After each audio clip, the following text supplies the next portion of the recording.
ஷீச்சா, அதாவது ஷிச்சா என்றால் கல்வி.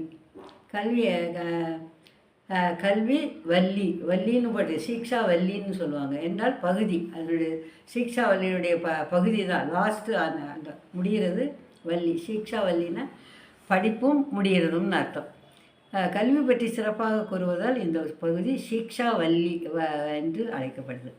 மனிதனுக்கு 2 தேவையான தேவைகள் உள்ளன: உணவு, உடை, தங்குமிடம் எல்லாம் வேணுமில்ல. இது வேதகால இந்தியாவில் ஏன் அந்நியர் படையெடுப்புகளால் நமது கலாச்சாரம் தடுமாறும் வரை இந்தியா அத்தகைய கல்வியேது நிலவியது.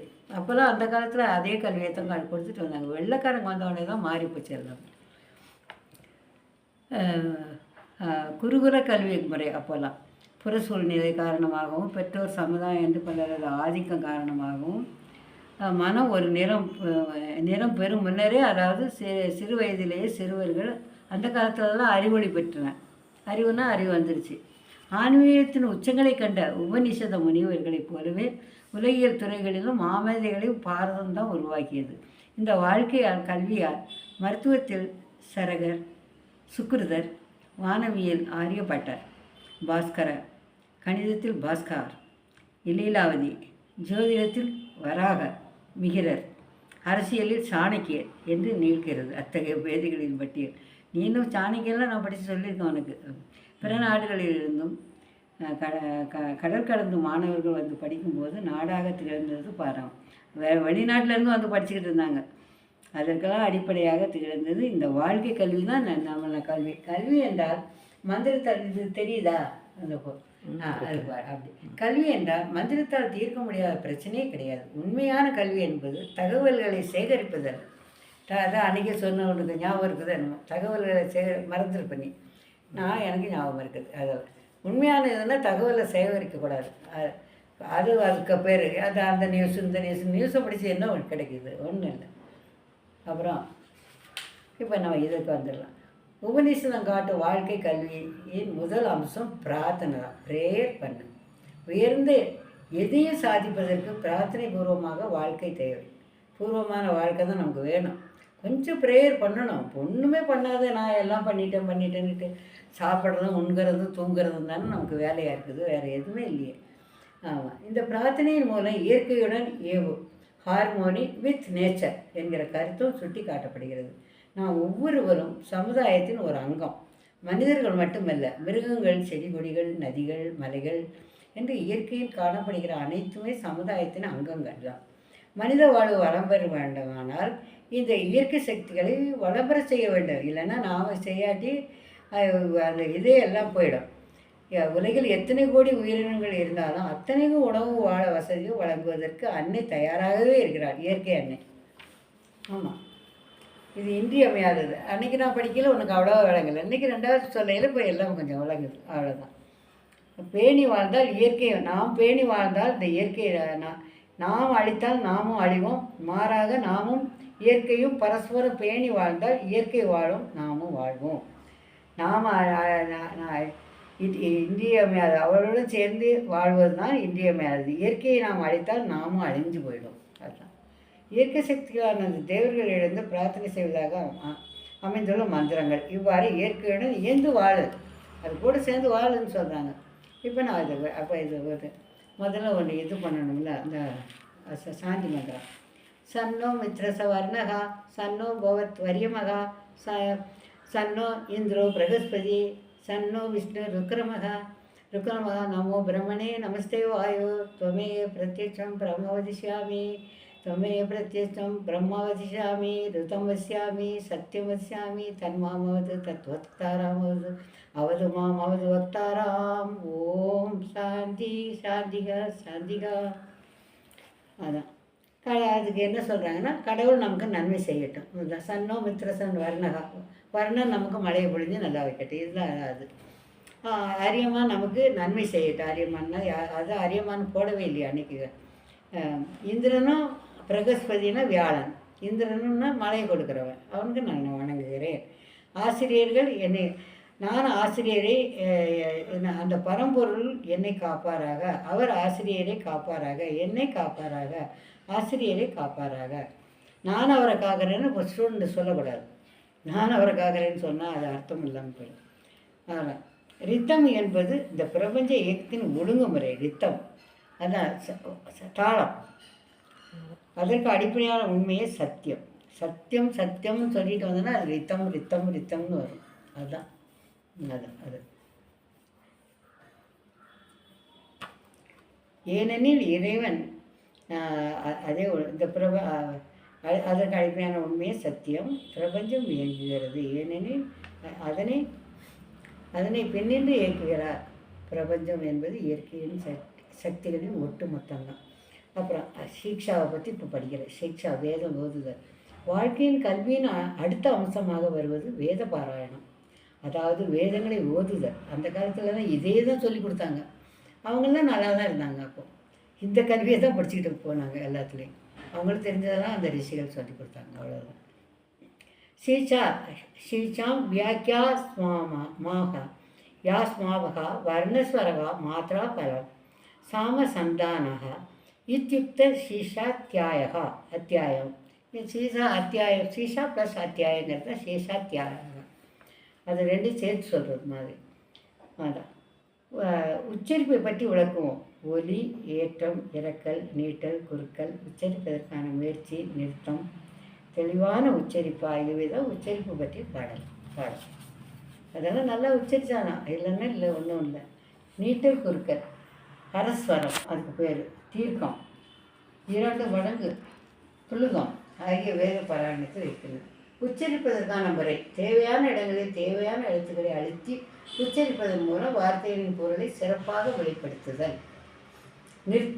நிறுத்தும் விவரம். நிறுத்தும் இடங்களில் உரிய கவனம் செலுத்தணும். உதாரணமாக இந்த மந்திரத்தை வர்ணகா ஸ்வரகா மாத்ரா பலம், அதெல்லாம் மாத்ரா பலம் அப்படிங்கிறத தனித்தனியாக அப்படி கொஞ்சம் பிடிச்சி சொல்லும். சாமசந்தானகா அப்படின்னு வருது. சந்தானகான்னு வரல, சாமசந்தானகா. யார் அப்படியெல்லாம் சொல்கிறாங்க? சாமசந்தானகான்னு தான் சொல்லியாரு. இப்படி தான் என்றெல்லாம் படிக்காமல் இருக்கணும். அந்த மாதிரி படிக்கக்கூடாது. சாமசந்தானகான சாமசந்தானகான்னு படிக்கணுங்கிறாங்க. அதான் இப்போ விளங்கிச்சா? அதான் அதான் சந்தானக இத்தியுக்த சீஷா அத்தியாய. அது கரெக்டு. அப்புறம் 2வது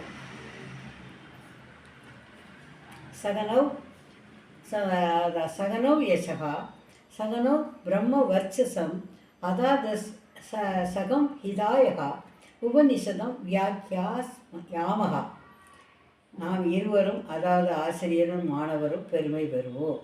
நாம் இருவரும் புனித ஒளி பெறுவோம். இப்போது நாம் பயிற்சிகளை விளக்கத் தொடங்குவோம் என்கிறார் ஆசிரியர்.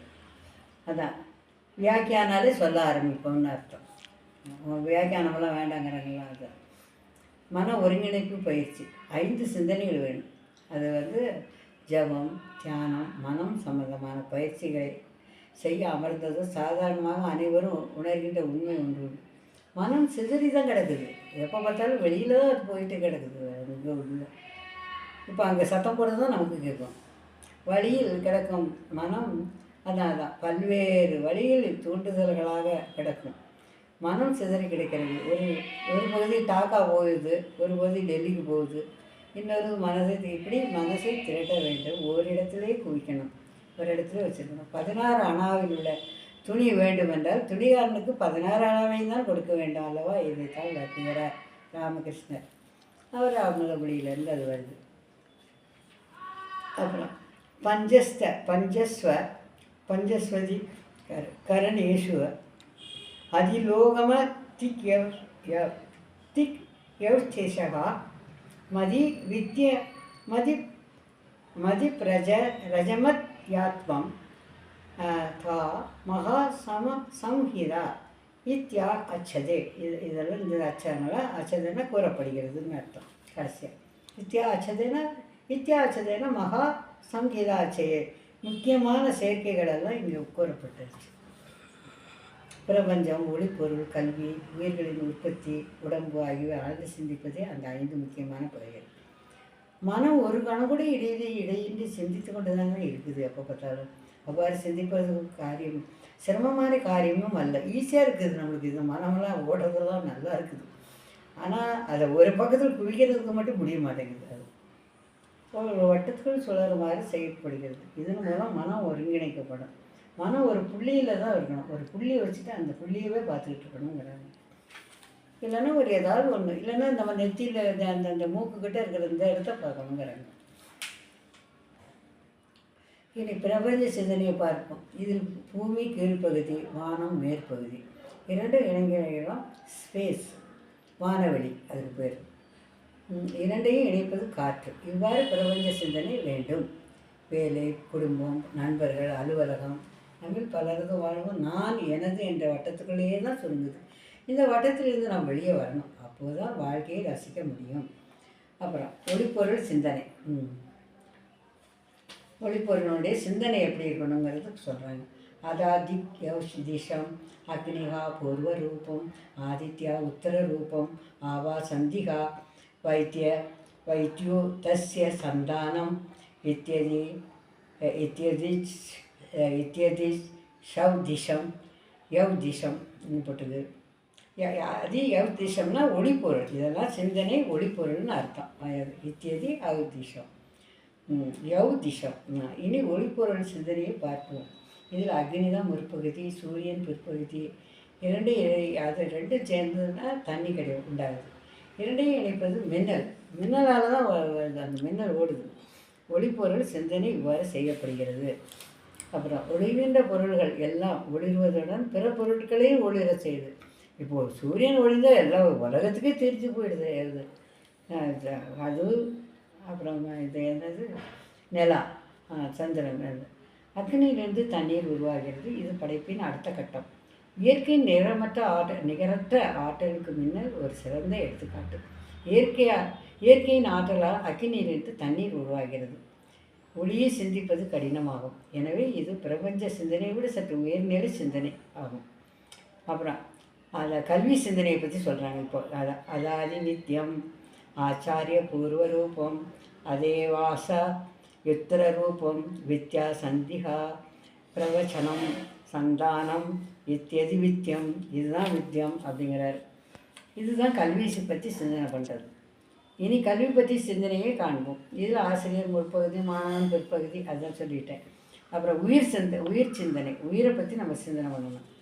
அதாதி பிரஜம் அதாதி பிரஜம் மாதா பூர்வ ரூபம் பிதரோ உத்தர ரூபம் பிதோ உத்தர ரூபம் பிரஜா சந்திகா பிரஜ சந்தானம் சந்தா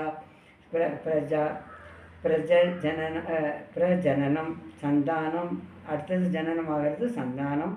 இத்தியதி பிரஜம். இதுதான் பிரஜா. பிரஜைகள்னால் எல்லா பிரஜைகளும் குடிமக்கள் எல்லாம் வந்துடுறாங்க வெளியே ஒவ்வொரு வயசுலேருந்து. அதாதி பிரஜம் மாதா பூர்வ ரூபம் பித்ரோ உத்தர ரூபம் பிரஜா சந்திகா பிரஜனகம் சந்தானம் இத்தியதி பிரஜம். இதுதான் உயிர்களின் உற்பத்தியை பற்றி சிந்தனை செய்ய பார்ப்போம். இதில் தாய் முற்பகுதி, தந்தை பிற்பகுதி, இருவரும் இணைவதால் உயிர் பிறக்கிறது. இருவரையும் இணைப்பது உடல் உறவு. உயிர்களின் உற்பத்தியை பற்றிய சிந்தனை இவ்வாறு செய்யப்படுகிறது. வாக்கு சிந்தனை எப்படி இருக்கணும்னு பார்க்குறாங்க. அதாத்யாத்மவம் அதாரகனு அதாதகனு பூர்வரூபம் உத்தராகனுருத்தரூபம் வாக் சந்திகா ஜிக்வா சந்தானம் ஆத்மம். இதுதான் ஆத்மம்னா அத்தியாத்மம் அப்படின்னா உடம்பு பற்றிய சிந்தனைகள். இவ்வாறு இதை இணைகின்ற நாக்கு தான் ஜிக்வானா நாக்கு. ஜிக்வான்றது ஜிக்வா சந்தானம் போட்டிருக்கான். சிக்வா நாக்கு இல்லை வாக்கு பிற்பகுதி நாக்கு தான் ஜிக்வா நாக்கு. சந்தானம் வந்து இணைக்கிற பொருள், அந்த நாக்கை இணைக்கிற பொருள். அது உடம்பு பற்றி சிந்தனை இனி காண்போம். இதில் கீழ்கண்ட தாடை முற்பகுதி, மேல் தாடை பிற்பகுதி. இரண்டும் இணையும் போது வாக்கு பிறக்கிறது. இணைகின்ற பொருளை நல்ல சவுண்டாக வச்சிரு. இதில் மட்டும் இருக்கிறது நாக்கு. உடம்பு பற்றிய சிந்தனை இவ்வாறு செய்யப்படுகிறது. அடுத்தது பயிற்சியின் பலன்கள். அதில் உனக்கு என்ன அதிலெல்லாம் நன்மை உண்டாகுதுங்கிறத சொல்கிறாங்க. இதீமா மகா சம்ஹிதா சா ஏவ. சம்ஹிதாங்கிறதே அது ஒரு பெரிய புக்கம். அதை வந்து படிக்கிறதுக்கே முடிஞ்சால் சம்ஹிதையை படித்தா உலகத்தில் உள்ள இயற்கையினுடைய காட்சிகள் பூரா அதில் தான் இருக்கணும். நாம் அதெல்லாம் தொட்டு கூட பார்த்தது கிடையாது. எங்கே யா ஏவ மேதா மகா சம்ஹிதா கண்டதெல்லாம் படித்து என்ன பண்ண? வியாக்கியாதா வேதா சந்தீயதே பிரஜயா பசுபிஹி பிரம்மா வர்ச்ச சேனா சேனா நன்னாத்யேன ஏனா ஸ்வர்க்கே ஸ்வர்க்கேன லோகேன யோகசிய பிரம்மத்வாரம் வாக் நிரோத விவேக சூடாமணியில் அது வருது. அதாவது கீழே பட்டிருக்காங்க குட்டியாக. இங்கே கூறப்பட்ட இந்த முக்கியமான சேர்க்கைகளை பற்றி அறிபவன் தான் மனுஷன். இதுனா இவ்வாறு இமான இந்த மகா சங்கீதா முக்கியமான சேர்க்கைகள் யார் யகனா யார் இந்த வியாக்கியாத விளக்கப்பட்டாங்களோ இந்த சங்கீதை இங்கே கூறப்பட்ட இந்த முக்கியமான சேர்க்கைகளை பற்றி அறிபவன் மக்கள் செல்வம், கால்நடை செல்வம், புனித பேரொழி, உணவு முதலியவற்றை நன்றாக படிக்கிறான். மேலான உலகங்களில் வாழ்வதற்கான வாய்ப்பும் அவனுக்கு கிடைக்கிறது அப்படின்னு சொல்கிறாங்க. அடுத்தது உங்களுக்கு கொஞ்சம் சொல்லிட்டு பாரு. இதெல்லாம் படிக்கணும்னு ரொம்ப நேரம் ஆகும். ஆனால் அதுலேயே தான் இதே தான் பிரித்து கிடக்குது. வேற ஒரு விஸ்வரூபா இது ஒரு அறிவொளி வேண்டும், எல்லாருக்குமே அறிவொளி வேண்டும்னு சொல்கிறாங்க. இது ஒரு இதுதான் முதல்ல சொல்கிறது முன்னால் ஒரு இது அந்த சாந்தி மந்திரங்கள் இதெல்லாம். ये छन्दसां वृषभो विश्वरूपा सन्देप्योऽथ अमृता साम्भूवा सामेन्द्रो मेधया स्फुरनोद अमृतस्य देवतारणं भूयासां शरीरं मे विसर्जनं जिह्वा मे मधुमत्तमा कर्णाभ्यां पूरि विश्वरूपं பிரமணகோஷோசி மேதியா பீதகா செலுத்தும் மே கோபாய அப்படின்னு சொல்கிறாங்க. எந்த நாதம் சந்தானம்னா வேதங்களில் மிகச்சிறந்ததோ எல்லாமாக இருக்கிறதோ அமிர்தத்துனா அமிர்தம் அழிவற்றதான். அமிர்தம்னாலே அழிவற்றதுன்னு அர்த்தம். அதுக்கப்புறம் ஒன்றும் இல்லை. அந்த ஓங்காரம் என்னை மேதையான என்னை மேதையாகட்டும், மேதைன்னா என்ன அறிவொளியாகட்டும், அறிவுடன் நுழைங்கள் சிறுநோது சேர்க்கட்டும்னு சொல்கிறாங்க. அதான் எனது நாக்கு மிகவும் இனிமையாகவற்றை பேசட்டும், காதுகள் ஏராளமான நல்லவற்றை கேட்கட்டும். ஓங்கார பரம்பொருளே உலகப் பொருட்களை பற்றிய அறிவால் நீ மறைக்கப்பட்டுள்ளாய். உலக பொருளை பார்த்துட்டு அதே பார்த்துட்டு நம்ம மறைக்கப்பட்டிருக்கோம். நம்ம திரை மறைஞ்சு கிடக்குது. இறைவனின் இருப்புடன் நீ கற்றவற்றை நான் மறந்து விடாமல் என்னை காப்பாய் அப்படிங்கிறாங்க. வளமும் நலமும் வேண்டும் அப்படின்னு அதையும் கேட்குறாங்க. முதல்ல இதெல்லாம் கேட்டுட்டு தான் அவங்க படிப்பே ஆரம்பிக்கிறாங்க. அந்த காலம் பாரு.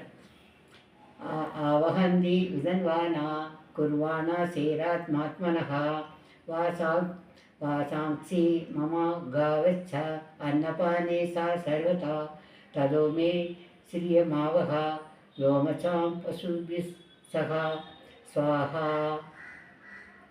பரம்பொருளே வாசாம்சின்னா துணிகள், காவனா பசுக்களெல்லாம் எனக்கு வேண்டும். உணவு குடிநீர் எப்போதும் அந்த தடையின்றி எனக்கு கிடைக்க அருள் செய். ஒருபோதும் வற்றாத செல்வம் எனக்கு கிடைக்க வேண்டும். முடி அடர்ந்த மிருகங்களான ஆடு போன்றவை எனக்கு வேண்டும் அப்படின்னு சொல்கிறாங்க. ஆடு மாடுகளின் எண்ணிக்கையை வச்சு தான் அவன் பணக்காரனா அந்த காலத்துலலாம் நினைப்பாங்க, பிச்சைக்காரனா அப்படின்னு நினைப்பாங்க. நிறைய அந்த ஆடுங்களாம் அவன் தான் ராஜா. அதுதான் நல்ல மாணவர்கள் வேண்டும். இப்போ தான் மாணவர்களே ஆரம்பிக்க போகிறாங்க. ஆமாயந்து பிரம்மச்சாரினா சுவாகா. ஆமாயந்து ஆமாயந்துன்னா என்றென்றும், அம்மானா எனக்கு எல்லா திசைகளிலிருந்தும் ஏராளமான புலநடக்கம் உள்ள குழந்தைகளெல்லாம் வேண்டும் அப்படிங்கிறாங்க. எவ்வளோ மீனிங்ஸ் இருக்குது.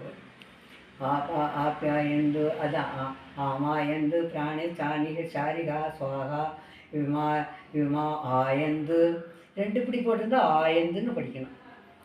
அந்த எஸ்எஸ் போட்டிருந்தா ஒன்று போட்டிருந்தா அயந்துன்னு படிக்கணும். ரெண்டு போட்டால் ஆயந்து. இப்படியெல்லாம் தான் இருக்கும். அதெல்லாம் பிரம்மச்சாரினா சுவாகா பிரம்மா ஆயந்து பிரம்மச்சாரினா சுவாகா தமாயந்த பிரம்மச்சாரினா சுவாகா சமாயந்து பிரம்மச்சாரினா சுவாகா. எனக்கு எல்லா திசைகளிலிருந்தும் ஏராளமான புலநடக்கம் எல்லாமே வரட்டும். ஆயந்து சுவாகா. சுவாகான்னு எனக்கு சேரணும் அப்படிங்கிறது. அப்புறம் துணிகள் காவச்சை இதெல்லாம் படித்தாச்சு. அடுத்தது ஆபாயந்து சுவாகா பிரம்மச்சாரினி சுவாகா இது படித்தாச்சு. புகழ் வேண்டும். புகழ் வேண்டும்னா அதுக்கு புகழை பற்றி சொல்கிறாங்க. யசோ ஜனே அசானி சுவாகா யசோசே அசானி சுவாகா ஸ்ரேயா வசிய சோ அசயானி சுவாகா. மக்களிடையே நான் புகழ் பெறுவனாக, செல்வந்தர்களுள் சிறந்தவனாக ஆவேனாக. உணர்வில் ஒளி வேண்டும். நீ நினைக்கிற எண்ணத்தில் ஒரு வெளிச்சம், பிரைட்னஸ் இருக்கணும். ரைட்டு. அது சொல்கிறாங்க. துவம் துவாவா பசு பிரவச்சானி ஸ்வாகா சமா பசு பிரப பிரப பிரவிச ஸ்வாகா. அதான் சமா பகா பிரவிசா ஸ்வாகா தஸ்மின் சகசிர சாகே நிபா ஸ்வாகா நிபா அகம் त्वयि सिरजे स्वाहा यदा आबहा प्रवदा आयन्ति यदा मासा अगर्चरम् एवं मा ब्रह्मचारिणः तादारायन्त सर्वदा स्वाहा प्रतिवे सोऽसि ब्रह्मा पाहि ब्रह्मा पत्यस्वा. பரம்பொருளே அந்த துவா அந்த பிரவிச்சாரிணி என்னென்னு சானா அவர் நம்மளை என்னில் நல்ல இதெல்லாம் ஆக்கட்டும்னு சொல்கிறாங்க. இது அது படித்து சொல்லிடுறேன். பரம்பொருள்னா கடவுளே அப்படி உன்னில் நான் இணைவேன், என்னில் நீ இணைவாய். 1000 கிளைகளுடன் வளர்ந்திருக்கிற மரம்போல் எங்கும் பறந்திருக்கின்ற உன்னில் இணைவதன் மூலம் நான் புனிதம் பெறுவேன். இறைவா, தண்ணீர் எப்படி கீழே நோக்கி பாய்கிறதோ, மாதங்கள் எப்படி வருணமாக பரிணக்கிறதோ, வருஷமாக சொல்லுதோ, அது மாதிரி நல்ல மாணவர்கள் எல்லா இடங்களிலிருந்து என்னை நாடி வரட்டும், நீயே என்னை அழைக்கலாம். அதுதான் என்னை ஏற்றுக்கொள் அப்படின்னு சொல்கிறாங்க. அடுத்தது வியாக்கிருதிகள்னால் அது படிப்படியாக வருகின்ற ஒளி உணர்வாக என்னன்னு தெரியல. பூர்வர்ஷ சூரிதி வா ஏதாதிஸ்ரோ வியாகிருதயா தாசா முகஸ்மை தாம் சதுர்த்தீம் மகா சமஸ்யா பிரவேதே மகா இதி தத் பிரம்மா யா ஆத்மா அங்கானயன்யா தேவதா. அப்படி வருது. அது 2 தடவை 2 கொஞ்ச நேரம் நிற்கணும். இன்னொரு மாத்திரை அதான் ஓம் பூ புவசுவதா ஆகிய 3 வியாக்கிருதிகள். ஓம் புவா சுவா அப்படின்னு ஓம் பூ புவசுவாங்கிறது வியாக்கிருதிகள்னால் என்னன்னு தெரியல, அது பார்க்கணும். வியாக்கிருதிகள்னால் தாசாம்னா வியாக்கிருதினா தாசாம்னா இல்லை தாசாம் இல்லை, அதுக்கும் தெரியல யார். வியாக்கிருதினா வியாக்கிருதி தான் பேர் போட்டு. 4வதாக ஒன்று உள்ளது என்பதை மகா சமர் அறிந்தார். அது மகா அதுவே இறைவன், அவரே ஆன்மா. மற்ற தேவர்கள் அவர்கள்தான் அங்கங்களாக உள்ளனர். யாகம் முதலானவற்றில் பயன்படுகிற 3 மங்கள வார்த்தைகள் இங்கே சிந்தனைக்காக எடுத்துக்கொள்ளப்படுகிறது. பூ ஓசுவா அப்படின்னு சொல்கிறாங்க. ஓம் பூர் ஓசுவா தத் சர்வேணியம் பர்கோ தேவசிய தீமகி தியோ யோனு பிரசோதயாத் அப்படின்னு போடுவாங்க. அந்த மற்ற 3ஐயும் உள்ளடக்கியது இந்த மந்திரம். முதல் சிந்தனை சமுதாயம் தான். சமுதாயத்தை பற்றி முதல்ல சொல்கிறாங்க. படிப்புக்கு முன்னாலே சமுதாயத்தை சொல்லிடுறாங்க. பூரதிவா அதான் பூரிதிவா அயம் லோகா ஓம் இத்தியன் அந்தரிச்சம் இத்தியந்தரிச்சம்னா அந்தரிச்சம்னா வானவழி. இதெல்லாம் வந்து அந்த இது சுவரித்யௌ லோகா. தியௌனா என்ன வானவழி. மகா இத்தியாதித்ய ஆதித்யேன வாவா சர்வே லோகா மகியந்தே. எல்லா உலகங்களும் மகியந்தேன்னா வாழ்கின்றன. இப்படி தான் எல்லா உலகங்களும் சர்வே லோகா மகியந்தே அப்படின்னா எல்லா சூரியன் சந்திரன் எல்லாமே இதுங்களில் ஒன்றுக்குள்ள ஒன்று ஹெல்ப் பண்ணிக்கிட்டு தான் வாழுது. புவானா அந்தரிச்சம், வானம்னா சுவா, வானம் சுவானா இது சுவா, அசோனா அடுத்தது, லோகானா உலகம். அதுதான் லோகம்னு சொல்கிறாங்க. அதுக்கு அடுத்தது 2ஆம் சிந்தனை இயற்கையுடன் இணைந்த வாழ்வு. இதெல்லாம் பாடம் பண்ணால் தான் நமக்கு வரும். பாடம் இல்லைன்னா வராது. 1வது பாடம் பண்ணி வைக்கணும். அது என்னான்னு சொல்லிக்கிட்டு இருக்கணும். எதுவுமே இல்லைன்னா ஒன்றும் இல்லை. அது சும்மா வேணா எல்லாம் செய்யலாம். பூவை போடலாம், கும்பிடலாம், சாமி கவுத்து கண்ணை மூடிட்டு கொஞ்சம் நேரம் நின்றுட்டு போயிடலாம். அதுதான் அவ்வளோதான் நம்ம நம்ம இவங்கெல்லாம் எல்லாருமே அப்படித்தான் நம்ம செஞ்சுக்கிட்டு இருக்கிறோம். அப்புறம் பூரிதிவா அக்னிகா புவ இது வாயுகா ஸ்வரித்யாதித்ய ஸ்வரித்யாதித்ய மகா இது சந்திரமசா வாவ சர்வாணி ஜோதிஷ்மஜி அவ வந்து மகியந்தே அந்த சந்திரனாலேயும் தான் வாழ முடியுது. சந்திரன் அந்த சூரியன் அதை குளிர்ச்சியாக கொடுக்கலன்னா சந்திரன் ஒன்றும் பண்ண முடியாது. பூ என்பது நெருப்பு, புவா என்பது காற்று, சுவா என்பது சூரியன், சுவா, மகா என்பது சந்திரன். சந்திரனால் தான் எல்லா உயிரினங்களும் வளர்கிறது. அது இல்லைன்னா ஒன்றும் இல்லை. நெருப்பு, காற்று, சூரியன் ஆகியவை இங்கே சிந்தனைக்கு எடுத்துக்கொள்ளப்படுகின்றன. இவை இயற்கையின் பல்வேறு அம்சங்கள். Harmony with nature, harmony with nature அப்படின்னு சொல்கிறாங்க. ஏந்த வாழ்வு, இயற்கையுடன் ஏந்த வாழ்வு இதெல்லாம் அப்படின்னு சொல்கிறாங்க. அப்புறம் 4 3ஆம் சிந்தனை அறிவு. அறிவு எப்படி இருக்கணும்னு சொல்கிறாங்க. அறிவு சிந்தனை அப்படி ஒன்று பூரி வாரிசா புவைதி சாமானி சுவரிதி ஜுஷுக்தி யசும்சி மகைதி பிரம்மா பிரம்மணா சவாவ சர்வே வேதா மகியந்தே. மகியந்துன்னு இப்படியெல்லாம் மனிதர்கள் வாழ்கிறாங்க, விளங்குகின்றனன்னு சொல்லலாம். மகியந்தே வாழ்கிறார்கள்னு சொல்லுவாங்க. மகியந்தேன்னா விளங்குறதுக்கும் வாழ்கிறார்களுக்கு இருக்கிறார்கள்ங்கிறது எல்லாருக்கும் வரும். பூ என்பது ரிக்வேதம், புவா என்பது சாமவேதம், சுவா என்பது யஜுர்வேதம், மகா என்பது ஓங்காரம். ஓங்காரத்தால் தான் எல்லா வேதங்களும் மகிமை பெறுகிறது. அடுத்தது அறிவு, உணர்ச்சிகள் இரண்டும் மனித வாழ்வின் அடிப்படையாக உள்ளன. சாதாரண மனிதனின் வாழ்க்கை அன்பு, பாசம், கோபம், வெறுப்பு என்று உணர்ச்சிகளோடு பிணைந்ததாக உள்ளது. அறிவு அவனது வாழ்க்கையில் மிகவும் அபூர்வமாகவே ஆதிக்கம் செலுத்துது. எப்போது தான் அது கொஞ்சம் ஆதிக்கத்தை பண்ணுது, நீ நல்லா இரு அப்படின்னு. ஆனால் அறிவை அடிப்படையாக கொண்டு செய்யப்படுகிற வேலை மட்டுமே சிறந்த பலனை உனக்கு தரும். ஓங்காரம் என்பது உலகின் ஒட்டுமொத்த அறிவின் சின்னம். ஓம் வாயை திறக்கும் போதே உச்சரிக்கப்படுது என்பது. வாய் மூடப்படும் போது அது வாய் மூடியது. எந்த வார்த்தையும் உச்சரிக்க முடியாது. எனவே அனைத்து வார்த்தைகளும் ஓம் என்பதில் அடக்கம்.